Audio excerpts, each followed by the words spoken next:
Well, the difference is the story behind it, right? The story is what people need to understand is value is all about perception. Perception is what influences value, right?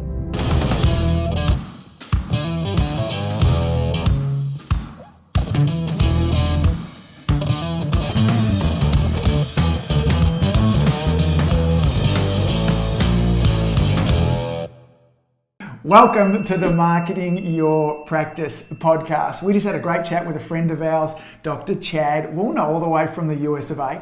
Now, here's why you should listen to this, because Chad shares in this interview the strategies that he used to take his practice from $15,000 collections a month.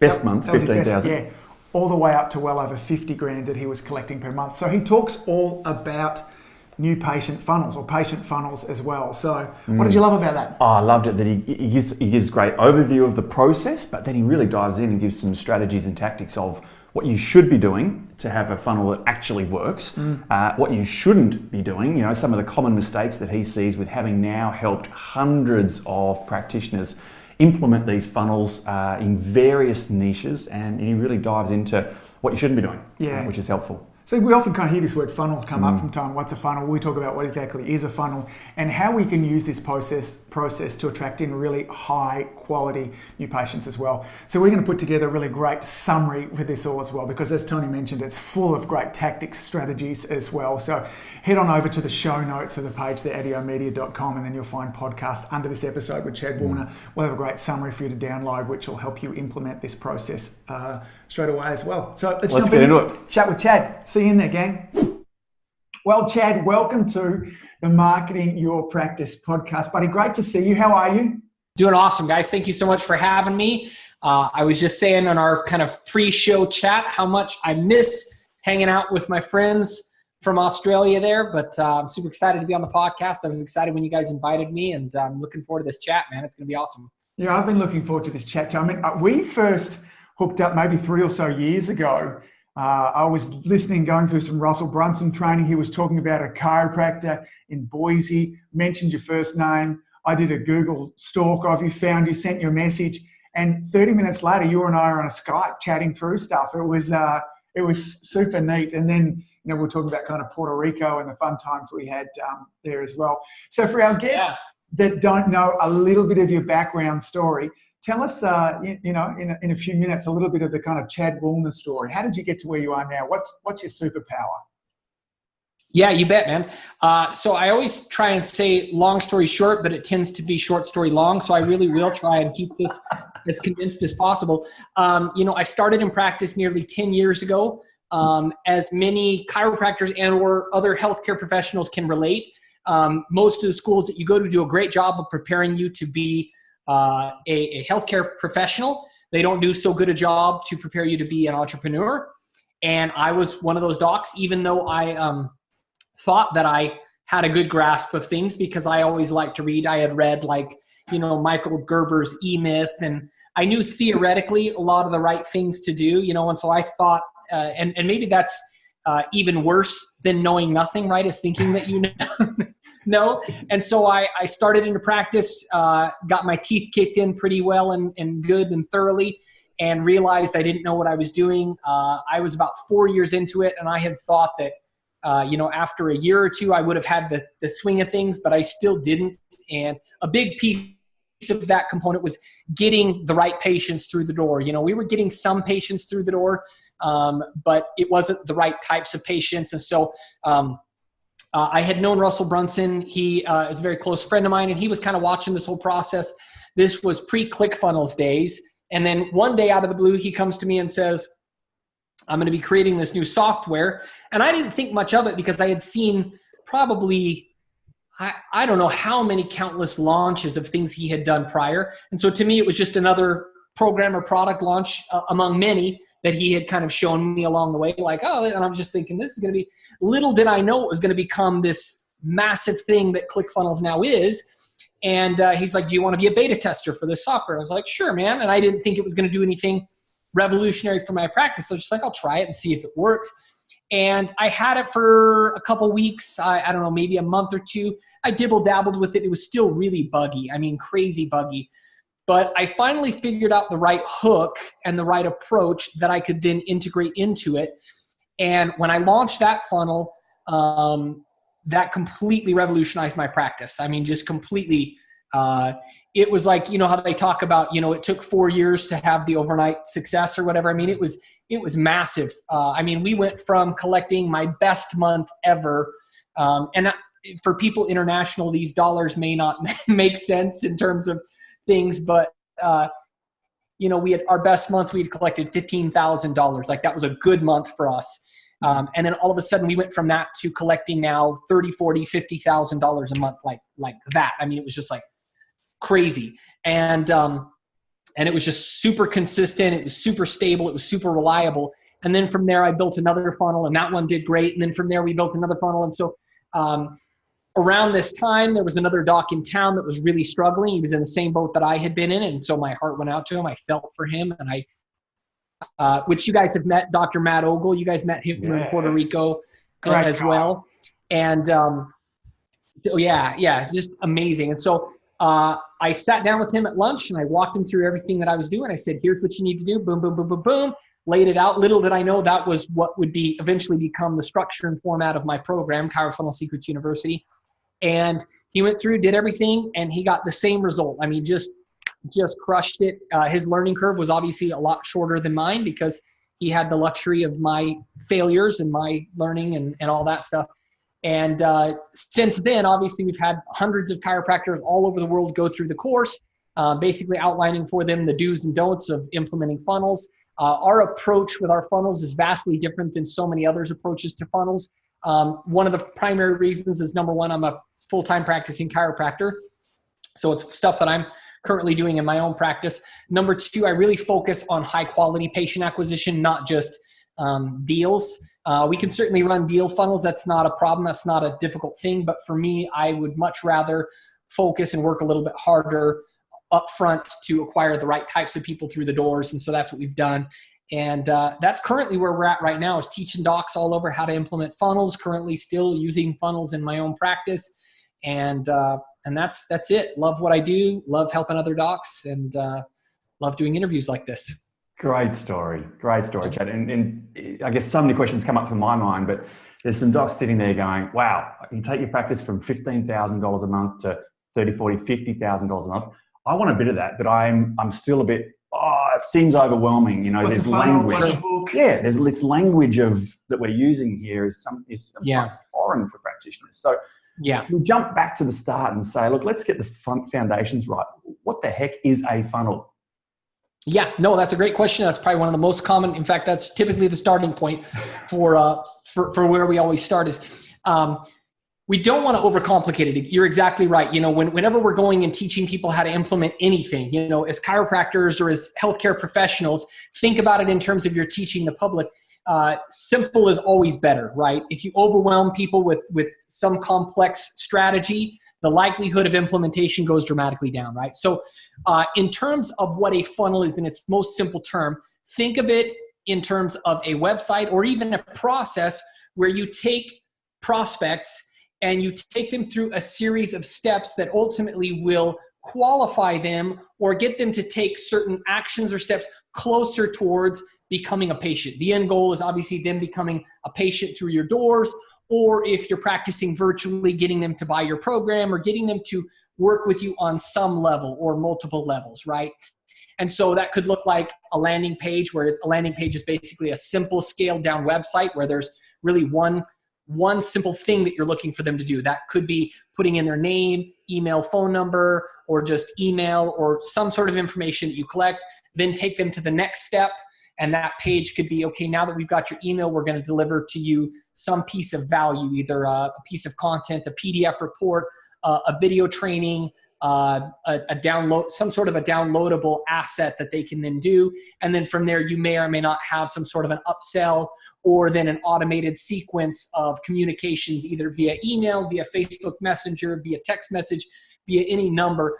But really, in terms of simplification, a funnel is a way to capture attention and then to build trust through an ongoing value-based conversation, right? And that's really what it boils down to. And it doesn't need to be, a series of like if then, till the nth degree. Like if they do this, then it's going to trigger this automation of 20 different sequences. But if they do this, it's going to, it's like, for me, my funnels are step 1, step 2, done, and then typically I'll have a sequence of emails that I can send out to them that may or may not engage them on another level or something like that. But really, it doesn't need to be complex. It can be really, really simple and just a way to create or to capture attention, then create trust, build trust.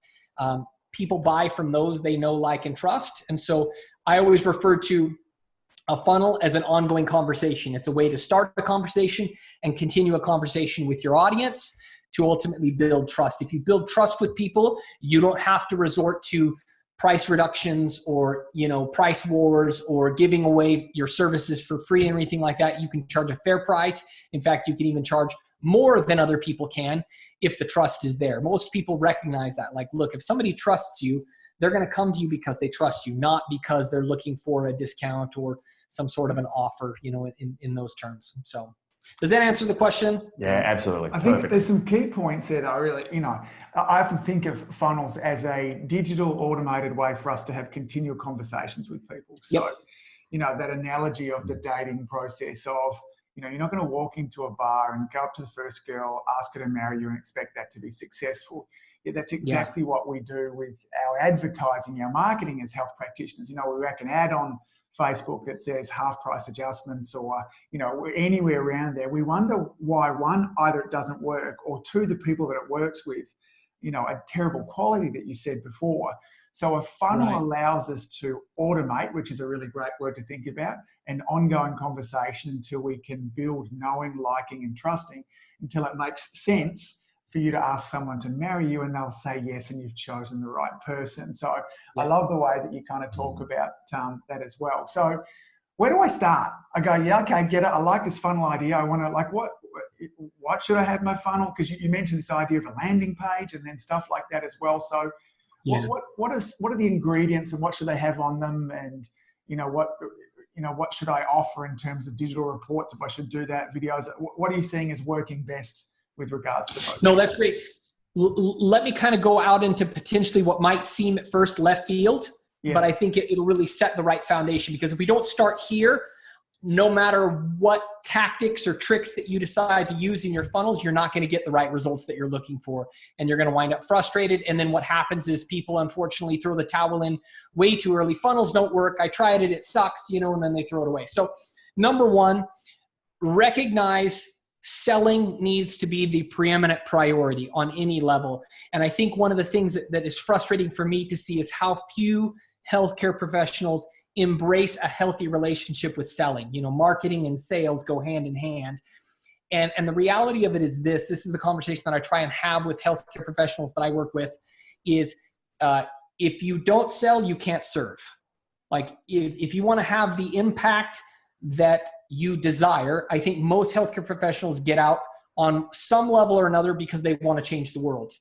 That could be their own little community. That could be the world. I mean, depending on their scale of their vision and what they want to do. But at the end of the day, docs do what they do because they want to change people's lives. They want to have an impact. You can't change people's lives if you're not making money. You just can't. Like, unless you're going out and serving in Peace Corps and that's your thing, and somehow you've got some sort of a philanthropic benefactor who's funding you for the rest of your life, which is fantastic. Way to go. High fives. But for the rest of us who have to live in the constraints of reality in terms of we got to make money, selling needs to be this term or this concept that is viewed as a very healthy relationship, that making money and serving people are not mutually exclusive things. In fact, they go hand in hand. That what you'll find is you will be able to serve people on a much higher level the more money you make, right? And I love the way Gary Vaynerchuk put it. You don't need to be 100% altruistic. You just need to be 51% altruistic, right? The scale is just tipped just slightly so that you're really out there for the right motives. And that's kind of the way I feel about what I do is that, look, I make money when I sell my course. That's fantastic. But I know where my heart is aligned. My heart is aligned. I really genuinely want to help docs. I really want to help the patients in my community. And in order for me to do that, the first thing I have to be great at is influence. I have to be able to influence people to take the right steps. And those right steps are steps closer to me.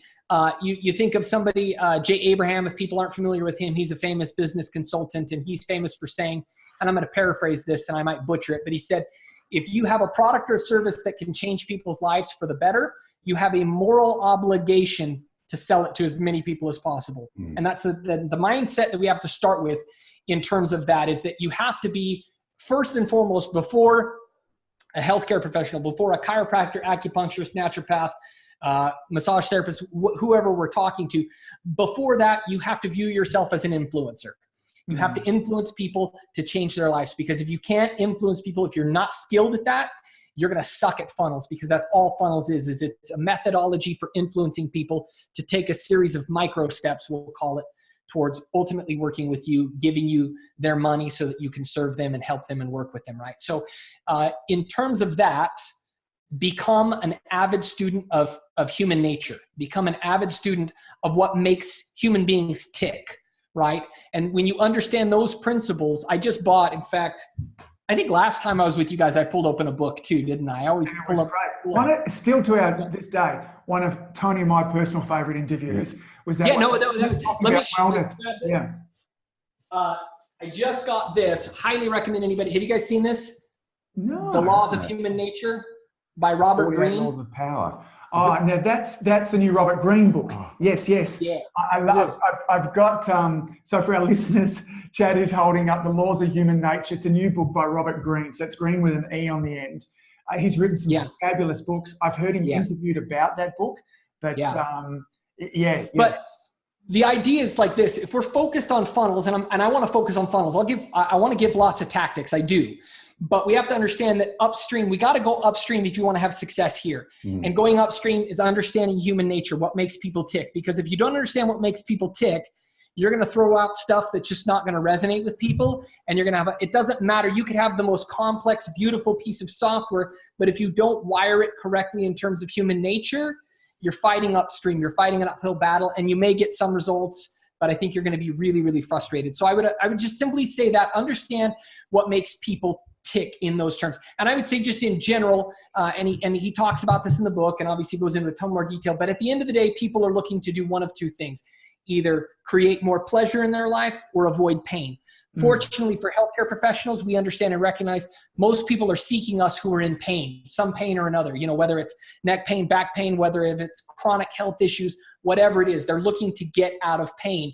And I think far too often, docs, especially chiropractors, want to embrace this fantasy that we can start this conversation in terms of wellness, right? Let's just talk about wellness terms, and that because it's not about pain, right? It's not about, and at the end of the day, it's like, look, I agree. The story isn't truly about pain, but we have to start where people are at.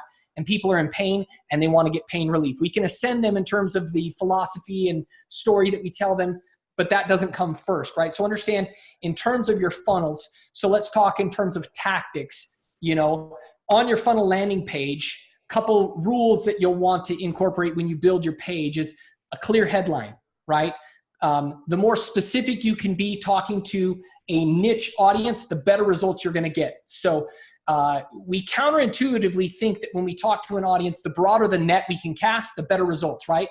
It would think like, instead of talking to this group of 10,000 people, why don't we talk to 100,000 or 1 million people, right? And the problem that they don't understand is that when you're marketing, when you market to everyone, you market to no one, right? Because it's just this nebulous, noisy, ambiguous message that doesn't resonate with anybody, right? So for instance, if you wanted to, you could say, hey, attention, chronic neck pain sufferers, or chronic headache sufferers, or chronic whatever. That's good. You could even go so far as to go even deeper and say, are you a teacher who's been struggling with neck pain? Now you're getting really specific, talking to somebody. You're going to get you're going to increase the likelihood that message is going to cut through a lot of the noise because it's so specific. My friend had a funnel where he was talking about back pain to pregnant women, like super laser focused, and that funnel crushes it for him every time he does. That's Dr. Matt Ogle, his pregnancy funnel, and that was something he developed all on his own, and it just crushes it every time. He turns it on, runs it, gets a bunch of new patients, shuts it off. turns it on, runs it. And a big part of the success is that it is so laser focused in terms of speaking to the right people. And again, the proposition or the headline, is geared towards getting relief from their pain, because people are motivated towards getting relief from their pain. In terms of a simple framework that you can use today, this is really simple. And obviously we could go super deep just in this alone, but for tactical purposes for them, understand there's a proven framework for a headline that you can use. If nothing else, it's the, Frank Kern called it get the yay without the boo. I call it promise relief. Basically, what's the payoff for the thing that they want? And then what are some potential barriers or some potential pain points that they could do without, that you could make it easier for them to get the thing. So what I mean by that is get blank without the blank, right? So it would be like, if weight loss was your thing, lose weight without having to starve yourself, torture yourself in exercise, or do any other cruel and unusual punishment or something like that. That would be the payoff is you're going to lose weight, and then you don't have to do all this other crap that you don't want to do, right? So for instance, with women with back pain, hey, get lasting back pain relief during your pregnancy without drugs or other harmful procedures. Okay.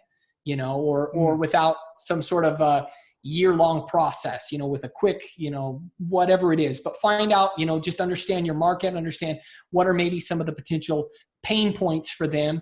You can remove those in the headline. So get the thing without the blah, blah, blah, right? So that's a good place to start. Any questions so far about anything that I feel like I'm talking forever here? No, and it's great. I've been sitting here kind of sopping it up. So let's run with that example, a bit like Matt's example that we're talking to. We've decided that, my focus is going to be a funnel directed towards pregnant women that might have lower back pain. Okay. I'm going to just work a bracket on stuff here too, because I know from having had many of the same conversations, I just want to remind our audience, gang, there's a difference between influence and manipulation. Manipulation is pushing someone in a direction that's better for you than it is for them. Influence is helping to get somebody an outcome that's good for them. So it's helping them get what they want and using everything that's ethically and morally in your toolkit to help them get to where they want to go there as well. So I want to double tap on that point there just to really reinforce, because it's such a great point that Chad made with regards to that too.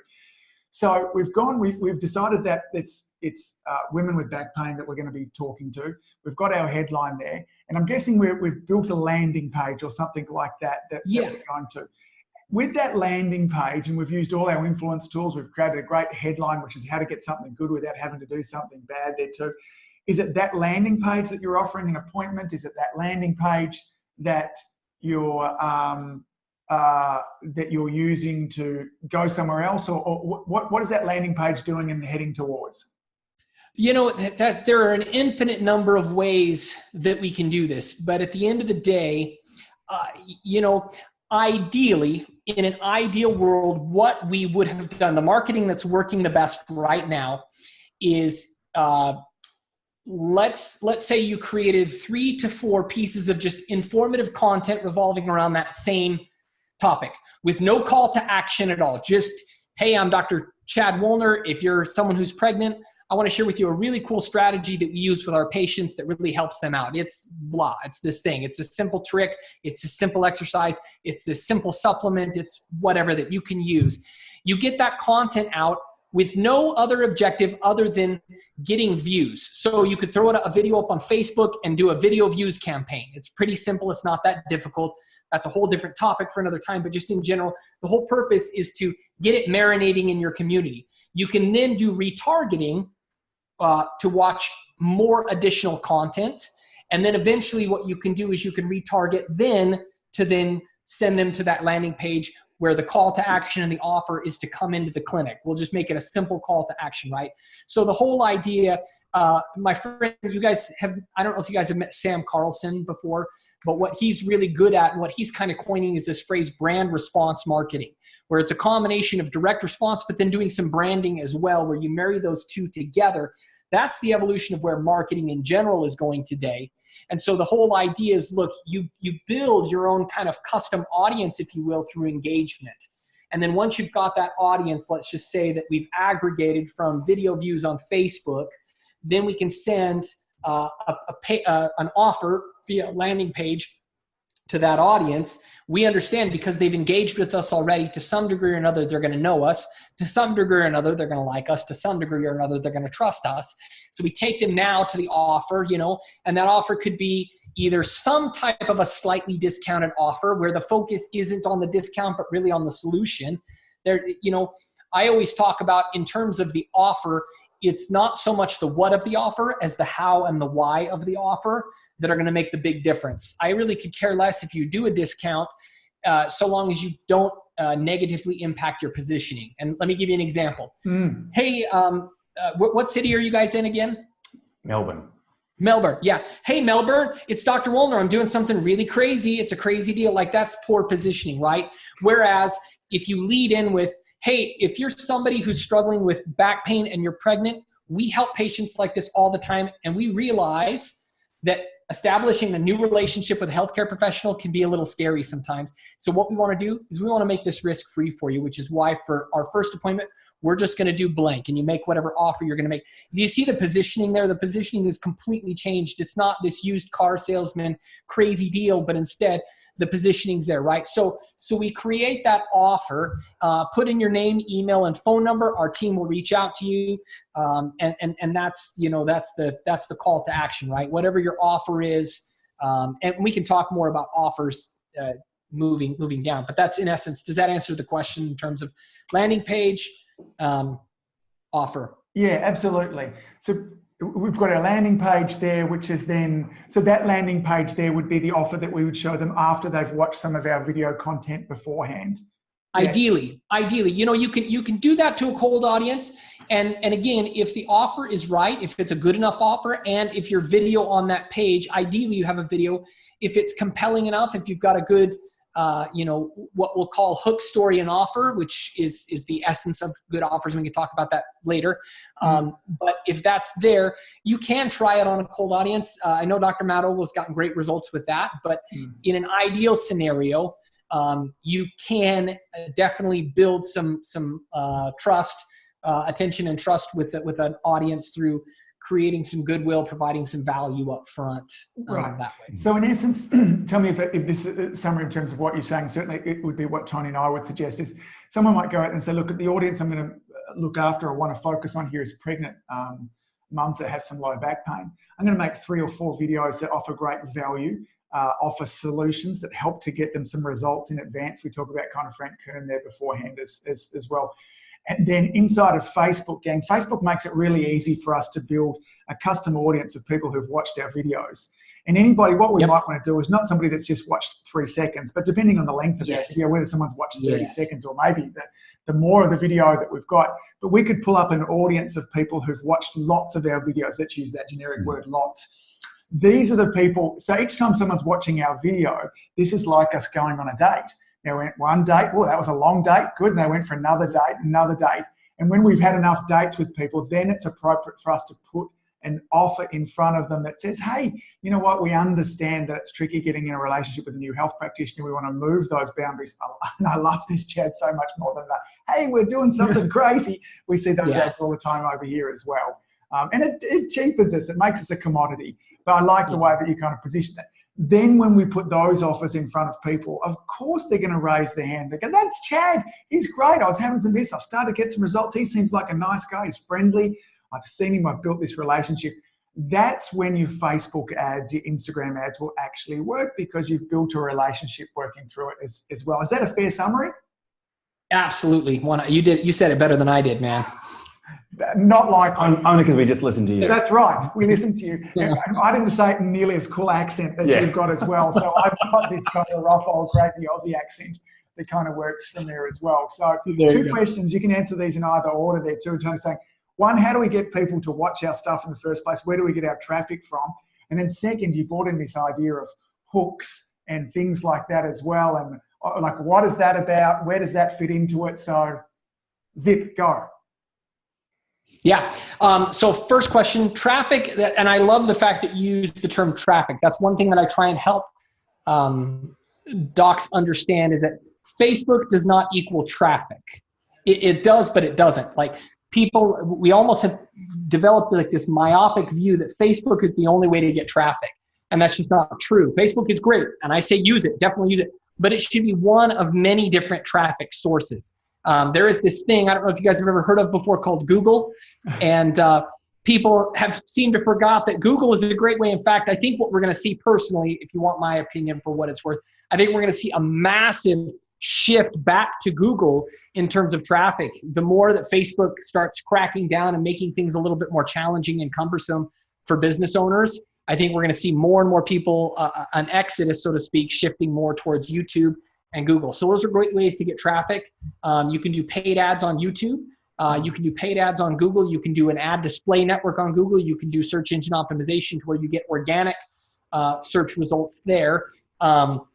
You can do another simple thing is if you have an existing email list of your patients, you should be sending out these videos to your patient base, right? That should be huge. The other thing you can do is what we would call like a joint venture offer or a joint venture relationship where you get other local non-competing business owners in your community to cross-pollinate, right? So they send out this email to their list, you send out emails for them, develop a good a symbiotic relationship in your community. Those are all great sources of traffic. So that's kind of answering the traffic question.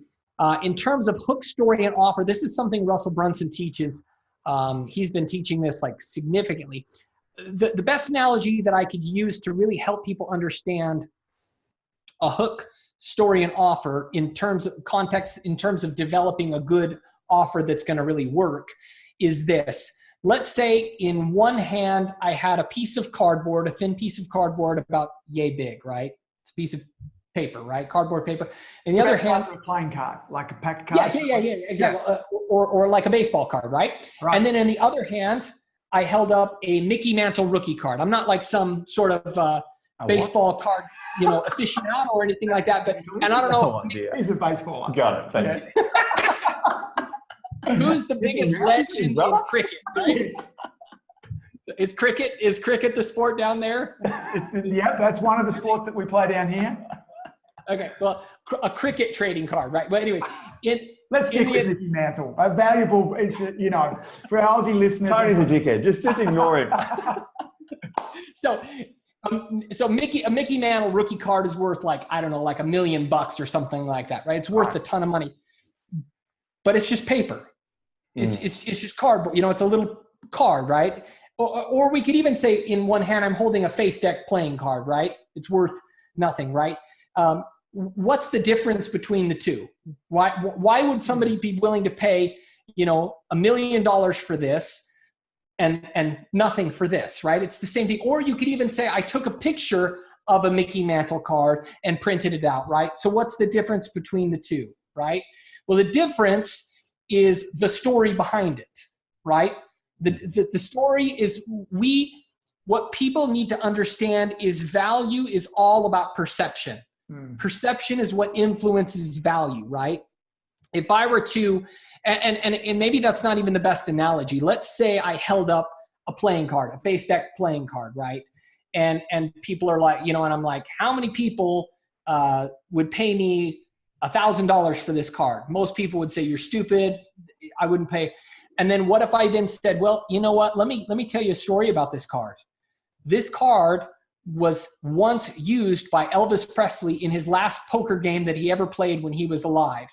And he blah, blah, blah, blah, blah. This isn't true. None of this is true, right? But I'm just hypothetically speaking. I was loving it. I had it visualized in his pocket and it was all sweaty and crinkled. And yeah. Would have had hamburger on it for sure. Definitely would have had cheeseburger deep fried playing card. Yeah, exactly. So then all of a sudden, people are like, heck yeah, that's worth way more than $1,000. Now all of a sudden, how many people would pay me $1,000 for this? And people are like, heck yeah. The example that Russell used was his phone. He said, how many people, this is an iPhone. There's my lovely wife, Amber, which Tony was dancing partners with her down in Puerto Rico. So he said, how much does an iPhone go for? $1,000, right? Yeah. $1,000-ish. So how many people would be willing to pay me $5,000 for this phone? And most people would be like, yeah. But he's like, well, what if I told you that inside here, you had Tony Robbins' cell phone number? You could call Tony Robbins anytime you want. right? Or all these other famous marketers and influencers. You have all their phone numbers now. Oh, and then on top of that, what you also have is my digital library of every marketing book and course I have ever paid for, about $1 million worth of marketing material, all in this phone here at your fingertips. Now, how many people would pay me $5,000? So the point I'm trying to get to is the story is really the meat of what influences value of things, right? But we can't get to the story without a hook. And then obviously the offer is what we stack at the end, right? The offer would be the so what, right? The conclusion, the okay, now what, right? So hook, story, offer, you see this interchangeable throughout this whole process. If people start to look at like the best marketers out there, Russell being one of them, you know, I'll give you an example of a hook, story, and offer that I did for chiropractors, a perfect example. I talk about how Russell Brunson spoke at an event, and in 90 minutes, he made $3 million. $3 million in 90 minutes. Now, do you think that might capture people's attention when they hear $3 million in 90 minutes? Heck yeah. People are like, okay, what did he do, right? And so then the story is, well, I recently had the opportunity to have him come speak at one of my events. How much do you think that costed me? Well, I'll be honest with you, I can't afford somebody who can command that kind of money. The only reason he came and spoke at my event is because I'm lucky enough to be friends with this guy. But he came and spoke nonetheless for 2 hours straight. And he just delivered so much value. Somebody who can command $3 million in 90 minutes, what do you think he shared with the people there? Obviously a ton of value. In fact, what he was teaching on was hook, story, and offer. Really is what he was teaching on at a much better level than I am, right? But then my offer is, well, I, fortunately for you guys, was able to record this, and I put it on this USB drive. And what I'm going to do is I'm going to give you this for blah, blah, blah, blah. The offer is obviously claim this thing, whatever the offer is, right? But it's this whole idea. The hook was a hook should be something that stops people in their tracks, gathers attention really quickly. Like a good idea of when you know you've got a hook is when it causes somebody to say, wait, what? Right? Wait, what? That's a hook, right? So you've interrupted it. Almost think of it in terms of like a little sucker punch, right? Yep. You kind of, like, oh, okay, you got my attention. What now? And then you tell the story that gives you just enough time to then go into this really intricate story, this really value-based story about, this whole thing, and then the offer at the end, right? So could you give some examples, Chad, of some of the kind of hook, story, and offers? Yeah, perfect. Successful with the hundreds of docs that you've worked with. Yeah, no, absolutely. Yeah, I'll give you an example of something we're doing right now. We do concussion treatment at our clinic, and a hook could be, hey, did you know that studies have shown a single concussion can triple your risk of suicide? One concussion. It's that serious. Wait, what? Yeah, exactly. Wait, what? Yeah, exactly. And the problem is that unfortunately, for the longest time, we haven't had really solid objective measurement tools available to us until recently. And now at our clinic, we are one of the few clinics in the entire Treasure Valley to utilize this state-of-the-art digital testing system. Do you guys want to see it? Let me show you. And then I go through and I tell them stories about this, and I basically walk them through, show them the visual. Oh, that's cool. If you or somebody has had a concussion, or maybe you're not sure and you're looking for some answers, what we'd like to do is invite you in for this test. Let's see if we can test you and find out if you've had a concussion, definitively tell you, and then also to what degree and what areas of the brain have been affected as a result of that. And then from there, if it turns out we can help you, what we'll do is we'll outline a plan to get you better. Boom. Got it. Hook is, triple the risk of suicide. One concussion, like it's more serious than you thought it was, right? And then all of a sudden we've got this test, right? So something like that. And that's the cool thing about, you don't have to get insanely creative. Sam Carlson, he said this today, we were talking, he said, think about it in these terms. One way to create an easy hook is look at what direction the stream is flowing in terms of information, and look at ways in which you can face the opposite or go kind of. So if everybody is saying in terms of weight loss, like you got to go low fat, or even now it's high fat, right? So what's one way you could kind of break conventional wisdom to capture attention? Like, wait, what's he saying? Listen, guys, everybody's saying high fat. Let me tell you why that's dead wrong. boom, boom, you know, dead wrong on the screen. And then all of a sudden they're like, whoa, okay, what's the deal, right? Or Drew Manning, I think that's his name. He did the fat to fit to fit to fat to fit, right? Yes. The dude, he gained, this is an example Russell uses, where he gained, I think it was like 50 or 100 extra pounds just to prove that he could lose it all again, to show people, like, his whole hook was, people always say to me, oh, it's easy for you because you're fit and healthy. And he's like, well, let me prove to you that it's not easier for me I'll gain all this weight myself, just like you guys, you know, gained all it. And then he lost it all just to prove it, right? That's a good hook. Like, that's like, and then it leads into the story. And then the offer is, come join my program, or whatever the offer is, right? So that's one example. Any other examples? Does that illustrate it? What I love about it, Chad, is that, you know, we're not bullshitting people here. We're telling factual, because people have got a pain or a problem that you have a solution for, and it's just outlining those facts. It's just so authentic. It's so beautiful, and it's so heart driven. It's not about tricking people. That digital framework is a nice one, because if we go back to that example that we're talking about with the pregnant mums with back pain, you could have a heading, just off the top of my head, that says, did you know that women with low back pain during their pregnancy are less likely to have a natural birth? You know, have longer labour times, or whatever. So there's things that, those kind of things which are a hook. I think, if we lost Chad, can you still hear us here? Yeah. Can you see me? Got it. No, we've just got a little freeze at the moment there too, but as long as we can still hear you, that's great there too. So when you're thinking about those kind of hooks and stuff like that, gang, is, you know, I like your example. The did you know framework works, that we can get somebody's attention, you know, whether it be our Facebook feeds, our social media feeds are so busy. We need something to kind of stop us in our tracks so that we can start back again with there too. So and I think that's a great place to start, you know, is if people are like having a hard time wrapping their mind around it, just look at like crazy statistics or crazy studies, conclusions that studies have made that might shock people, right? Something that's shocking, you know, that's a great way to start. You know, did you know that with this particular issue, people thought this about it, but did you know you're X times more likely to suffer from boom or this or whatever? And people are like, whoa, you know, that's kind of crazy. Yeah. Let me tell you about how I discovered this. Let me tell you the crazy story about this whole journey, you know, that we, you know what I mean? And then you back up and you kind of like, it's almost like, if you've ever seen like those movies, it's a style of movie where they start with like some dramatic opener and you have no clue what the heck is even going on. There's no context, but then they're like 2 weeks earlier, you know, or a year earlier. And then they start and then they tell this, you know what I mean? It's almost like that, where it's like, boom, like up front, it's like this thing. And then it's like, okay, well, let's back up and give some context to this whole thing.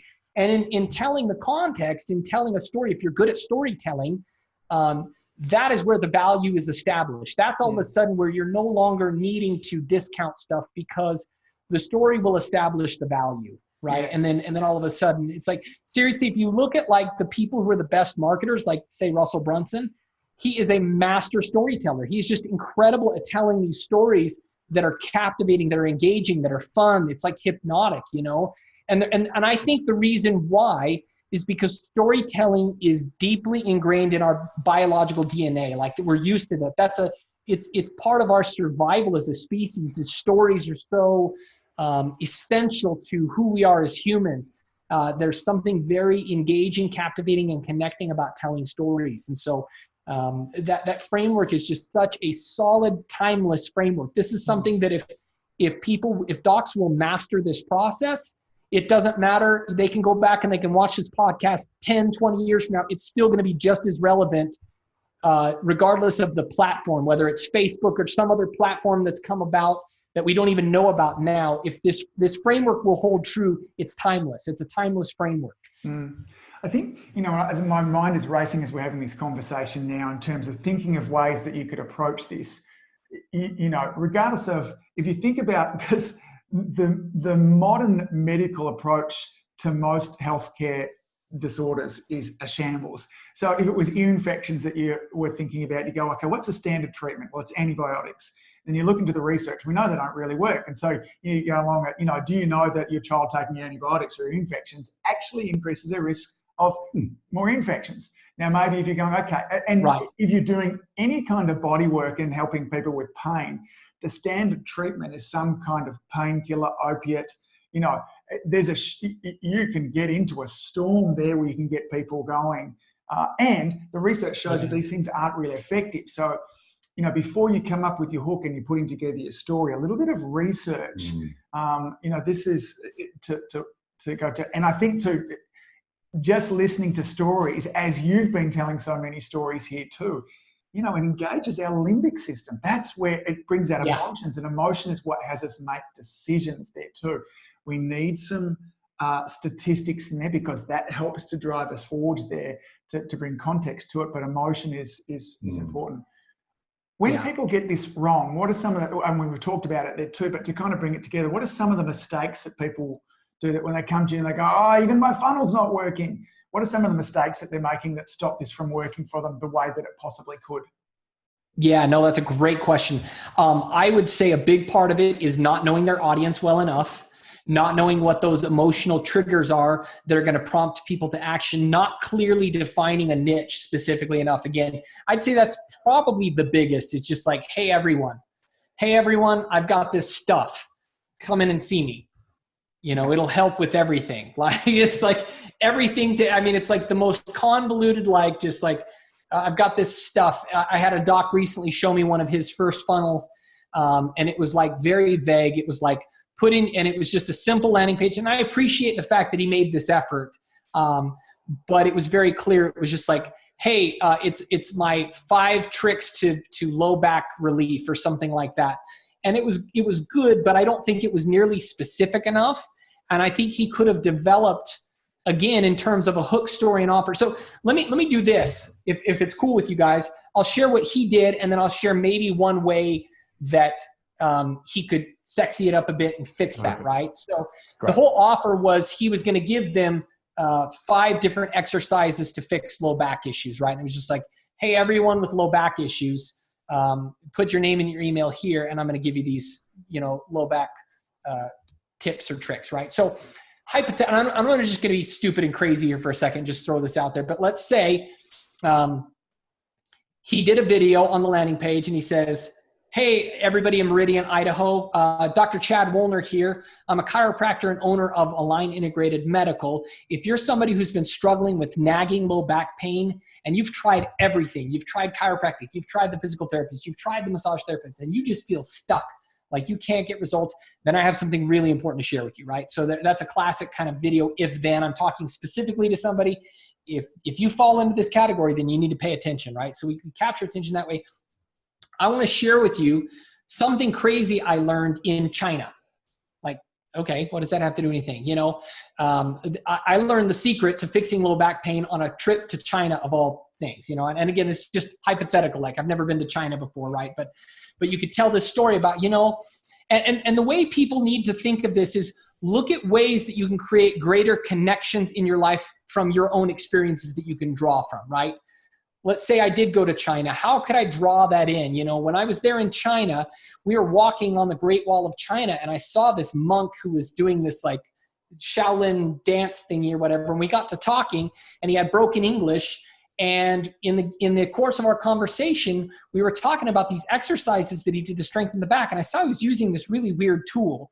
And I was like, that's interesting, and blah, blah, blah, blah, blah. Long story short, I figured out and cracked the code I noticed that none of these Shaolin monks ever have back pain. And I realized the secret was blah, you know, or whatever. I mean, I know it's a stupid hypothetical, but you get the idea, right?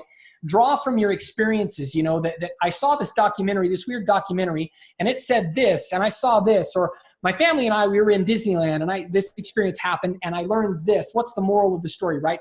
What's the story you can tell, right? So then all of a sudden, you know, if I do that, if I say, hey, here's specifically who I'm talking to, and even we could stick with the pregnant women, right? Pregnant women with back pain, tell the story of China, right? I learned there was 5 specific exercises that these monks do every day to keep their backs strong and stable and resilient to any sort of back issues. And if you'd like to get them, I'm going to give them to you for free. Would you guys like to learn these secrets for free? Now, all of a sudden, instead of me just being like, nah, I'm going to show you some things that you can do for your back, put in your name and email. Now, listen to people like, heck yeah, I want to find out about that. That's crazy. or some story that's going to be like different, that's going to be a different angle, that's going to, hook, story, offer. I mean, it's the same idea, right? So going back to your original question, what are some things that people do wrong in their funnels? I would say 99% of problems all revolve around a crappy offer. They don't make good offers. If the offer sucks, if they don't spend enough time, and I would say, again, going back to it, you just have to come up with a really cool story and angle. And if you can do that, I think that will fix 99% of the problems, right? A good offer will compensate for a lot of other problems that you have in your funnel, right? That's what I found, is that if it's a good enough offer, it doesn't matter if your funnel doesn't look that great. It doesn't matter if the headline isn't exactly the right way, if the color isn't the right scheme, if whatever the other, little issues are. If the hook, story, and offer are good enough, that'll compensate for other mistakes or other problems. So I would say that's the biggest issue. I would say the other big issue that docs do is they overcomplicate it, right? They think that I have a friend of mine, and his funnels are so complex, and it works for him, but I think for most docs, it's overwhelming. And so don't overcomplicate the process, landing page, and then on the back end, one or two other simple steps. And we can get into those if you guys want, if we want to dig in, because there's some other cool stuff, what should happen on the back end. Yeah, maybe if we touch on that too. And I'm starting to see, I think we need to get onto a round two with regards to this, Chad, because, we're going to talk about technology and all those kind of things there too. So just quickly, so on the back end, what happens about that? You've got some thoughts about that also? Yeah, and that kind of goes in terms of mistakes that docs make. This is one of the biggest mistakes that I see docs make, is they think that it's game over once they've signed in. Like, I got the name, I got the email, okay, and so what do they typically do? Thanks. Well, what you've basically done is, it would be like the equivalent of me reaching an agreement, like we'll say the marriage proposal, right? You make the marriage proposal. She says yes. And it's like the equivalent of saying, thanks, well, see you later. And then turning around and walking away, right? And it's like, no, like that. This is where it's just starting to get good, And so what we did was we created a process. The next page, never think of it. I've eliminated it, or I tried to eliminate from my vocabulary, calling it a thank you page. I call it an E&R page. Ensure and reassure. So what we want to do is we want to ensure that person who opted in, that they stick, right? That they show up for their appointment, that they do whatever the next thing is you want them to do. But then we want to reassure them as well, because people psychologically, whether they consciously or subconsciously feel this way, they're always waiting for the gotcha, right? And so they put in their name and their email, and then all of a sudden, if you're like, thanks, see you later, sucker, they're like, oh, okay, that was kind of abrupt, whether they realize it or not. Whereas on that back end, what I typically always do is I always have a video where I say, wait, hold on, there's something else you need to know, really important. And then I take them to the next step. What now? Like, okay, well, what now is somebody from our team is going to be reaching out to you. So make sure you keep an eye out for that phone number. Obviously, we need to connect with you to confirm whatever it is we need to confirm to get you in to do blah, blah, blah, blah, blah. And then the other thought that I had recently that we've been kind of experimenting with, and I would highly recommend, because there's no harm in doing this, is we live in a binge culture, right? We binge watch Netflix and Hulu and all these different shows. We want them all. And so what we do is we give people the opportunity to binge watch or binge consume us. So below, you're going to find a cool story about our team and how this all came about, right? And then we tell them, they click on a button, it takes them immediately to a bio video. We tell our bio video, and then below that, we have a button that they can click. And this is easy stuff in terms of logistics. It's not complicated. It's literally just like, click a button, it takes them to the next step in ClickFunnels. Click a button, it takes them to the next step. It's not complicated at all. It's not like all these different, it's just dunk, dunk, dunk, next step, next step, next step.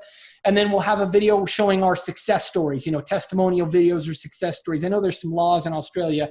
You're not allowed to show like testimonial videos.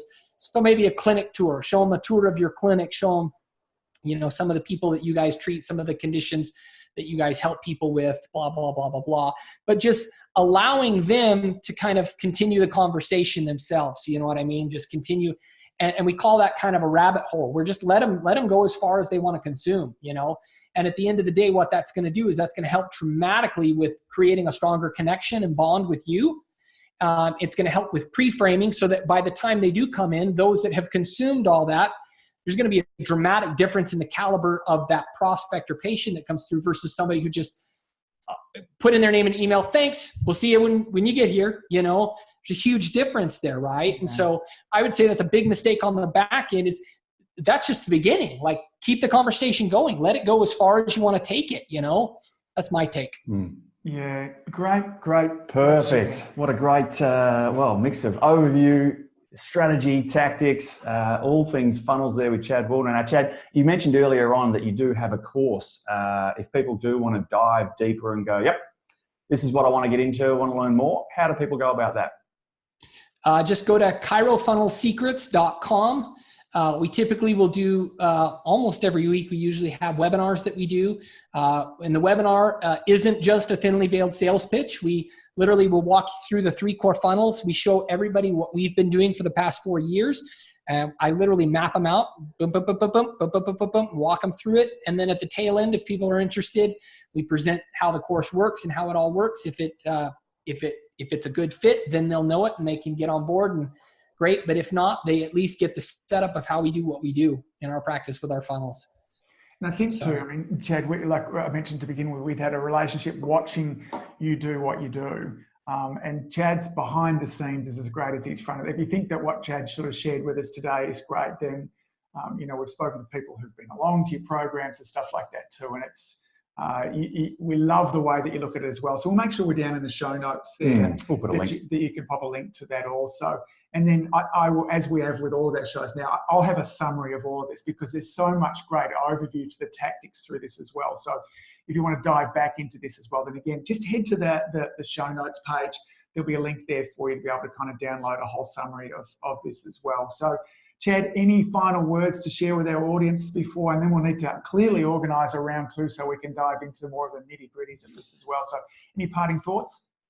I would say the biggest killer of practices and practice dreams is hesitation in any way, shape, or form. That's the biggest thing in my own life that I've seen is when I hesitate and when I get, analysis paralysis. That's when things really, that's when I run into the biggest problems that I run into. I find that when I'm willing and able to just take massive action on something, it tends to work out far better for me. So I would just tell docs, if you're looking to implement funnels, be willing to metaphorically and or literally roll up your sleeves and go to work and do it. You'll find that it's a very rewarding process, even though it might be a little scary at first for some. I promise it's not nearly as complicated or scary or frightening as it might feel. It's like any new skill, and it's a skill that will serve you for the rest of your practice, for the rest of your life. It's a very valuable skill. It's an incredible vehicle and tool that you can use to dramatically expand your influence. So take massive action. Do not hesitate. Jump on in. You've got an incredible resource. People who are watching, I'm assuming, are listeners and followers of what Angus and Tony are doing. These are 2 of the most genuinely wonderful people in our industry, in the healthcare space in general. They're brilliant. They know what they're talking about. They have good hearts. They have good intentions. Follow what they do. I mean, you're already plugged into a lot of great resources just with these 2. They're great at what they do. So in terms of taking action, do what they say, follow what they do, and you guys will be you'll be in good shape. You really will. I'm going to play this to my wife. So there you go. She gets that bit there as well. Just that bit there that says, do what they say. So that's the bit I'm going to cut that out and play that to Lauren multiple times there as well. So Chad, it's been an absolute pleasure talking to you. Your generosity continues to expand each time we get a chance to chat with you as well. So as I said before, gang, we'll have some links down in the show notes where you can kind of chase up and have a listen to Chad's stuff. Go through his webinar. That'll be full of great content there as well. And be sure to download the show notes for this one as well. It'll be a rich well of great content as well. So Chad, thanks again, buddy. We look forward to seeing you real soon. Take care, mate. Thank you, guys. So I understand why you miss it. It's one of those things that makes you happy to watch. Well, I get to see that every day. You never have enough of it.